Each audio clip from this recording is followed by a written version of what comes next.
मुरुद में श्रीधर परिवार कथा करवाया तो उनकी बेटी ने एक प्रश्न किया था, हम जो भगवान को देते हैं वो भगवान स्वीकार करता है? हम जो भगवान को दें वो भगवान स्वीकार करता है? हमने श्रीधर परिवार की उस बेटी से कहा कि अगर पूर्ण समर्पण से दिया गया है ना तो भगवान उसको स्वीकार जरूर करता है। अधूरा समर्पण होगा तो शिव स्वीकार नहीं करेगा। अब अधूरा समर्पण किसको कहते हैं? अगर वो बेटियां कथा सुन रही हो श्रीधर परिवार की तो वो भी कथा में सुने और आप भी सुने कि अधूरा समर्पण किसको कहते हैं। पूर्ण समर्पण और अधूरे समर्पण में अंतर किसको कहते हैं? बहुत समझने की कथा है ये। समर्पण की शिव पुराण है, वो तो हाटकेश्वर महादेव की कृपा से मां खारू गंगा के तट पर ये कथा चल रही है और आप लोगों को मिली है तो इसको सावधानी से स्मरण करिए। अधूरा समर्पण और पूर्ण समर्पण किसको कहा गया? कहां जा रही हो? मंदिर। क्या लेकर जा रही हो? फूल। तुम्हारे घर के बगीचे में फूल लगे? नहीं। फिर कहां से लाई? पड़ोसी की यहां से तोड़कर। अब जरा समझिएगा, बहुत समझने वाला विषय है ये। फूल पड़ोसी के घर के तोड़े, कहीं पेड़ लगा था वहां से बेलपत्री तोड़ ली, कहीं से पत्ती तोड़ ली, कहीं से पुष्प तोड़ लिया और तोड़ के सिर पे पल्लू लेके भगवान को ऐसे चढ़ा रही कि 10 रुपए खर्च करके खुद लाई। खुद स्वयं।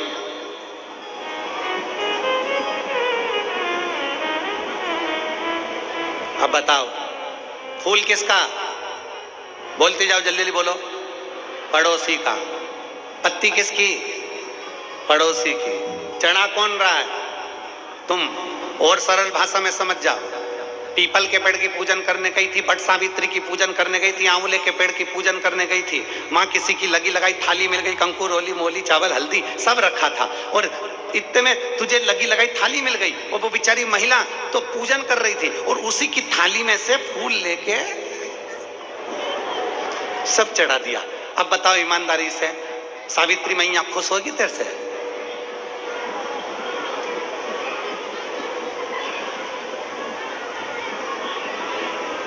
फूल दूसरे का है, पत्ती दूसरे की है।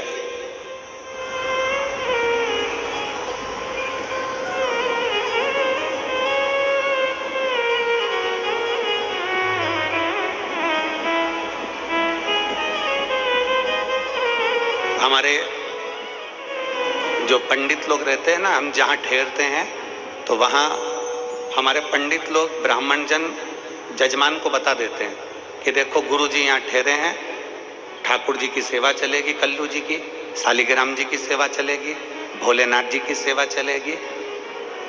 हमारे कक्ष में भगवान के भोग में या हमारे प्रसादी में खाने के लिए कभी भी ना बाजार की मिठाई आती है, ना हम बाजार का कोई सामान लेते हैं, ग्रहण भी नहीं करते। मिष्ठान तो बाजार का होता ही नहीं, लेते ही नहीं। कोई पदार्थ ऐसा बाजार का ना लिया। बाबा की सेवा हो रही है, लाली की सेवा हो रही है तो जजमान को पंडित लोग भी कह देते हैं घर में अगर कोई सामग्री बनी है तो वो आप स्वीकृत होगी, वो भगवान को हम भोग लगा देंगे, वो प्रसाद में आ जाए। मतलब आपके द्वारा, आपके परिश्रम से, आपके द्वारा निर्मित। अगर बेटी को एक बहुत पहले एक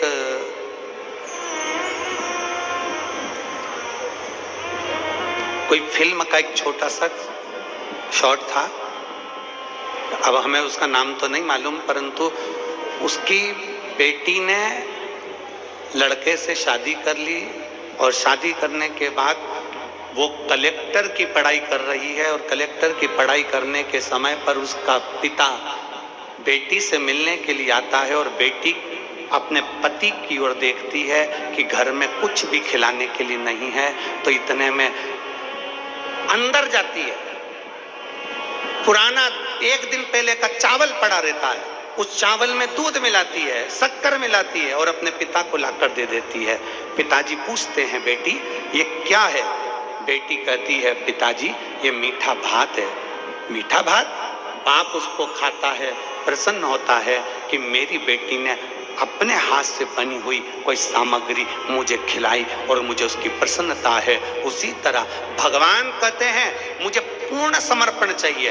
पड़ोसी के घर का टूटा हुआ फूल नहीं चाहिए, रोड पर से टूटा हुआ फूल नहीं चाहिए, दूसरे के दरवाजे की पत्ती टूटी हुई नहीं चाहिए। शंकर जी कहते हैं कि तुम्हारे पास में तुम्हारे घर का अगर एक चावल का दाना भी है ना, तो वो पूरा दे दीजिए, मैं उसको सब कुछ मान लूंगा, उसको मैं पूर्ण समर्पित मानूंगा।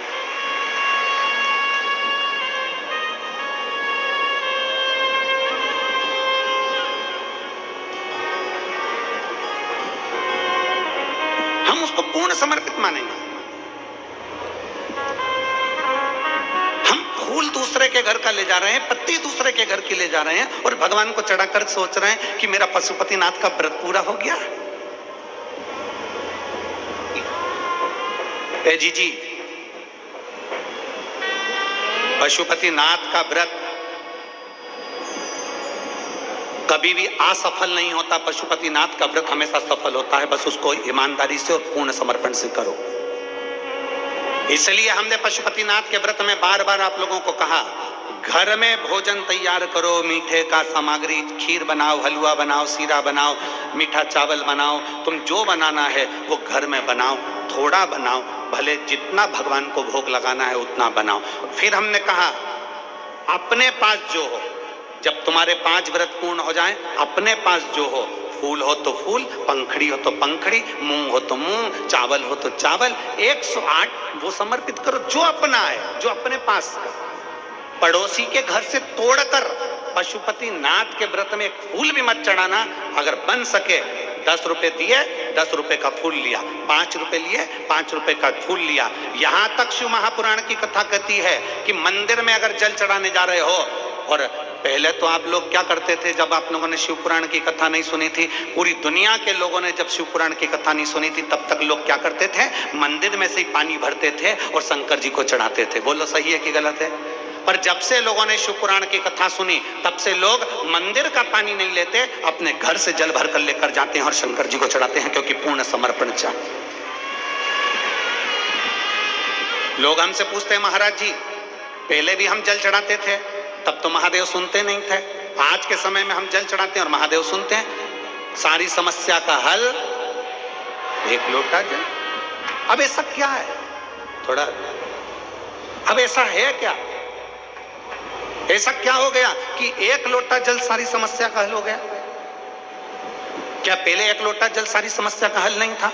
क्या पहले 1 लोटा जल सारी समस्या का हल नहीं मानते थे? क्या पहले 1 लोटा जल पूरी समस्या का हल नहीं था? क्या पहले शंकर भगवान नहीं रिश्ते थे? उसका कारण यह था कि मंदिर का पानी बाल्टी भर के पंडित जी रख देते थे, उसमें से भर भर कर तुम शंकर जी को चढ़ा देती थी और प्रसन्न हो जाती थी कि शंकर जी ने स्वीकार कर लिया। इसको आधा समर्पण कहते हैं। लोटा किसी दूसरे का, बाल्टी किसी दूसरे की, पानी मंदिर का, और मंदिर के महादेव को चढ़ाकर तुम सोचती थी कि मैंने भगवान को रिझा लिया। भगवान नहीं रिश्ते, मेरा भोलेनाथ को रिझाने के लिए पूर्ण समर्पण चाहिए। इसलिए जिसने शिव महापुराण की कथा सुनना चालू करी, फिर उन्होंने घर से पानी ले जाकर शंकर जी को चढ़ाना प्रारंभ करा। जब घर से लेकर गए तो पूरे समर्पित होकर गए, तो भगवान ने उसका कार्य करना प्रारंभ कर दिया, उसकी झोली भरना प्रारंभ कर दिया। इसको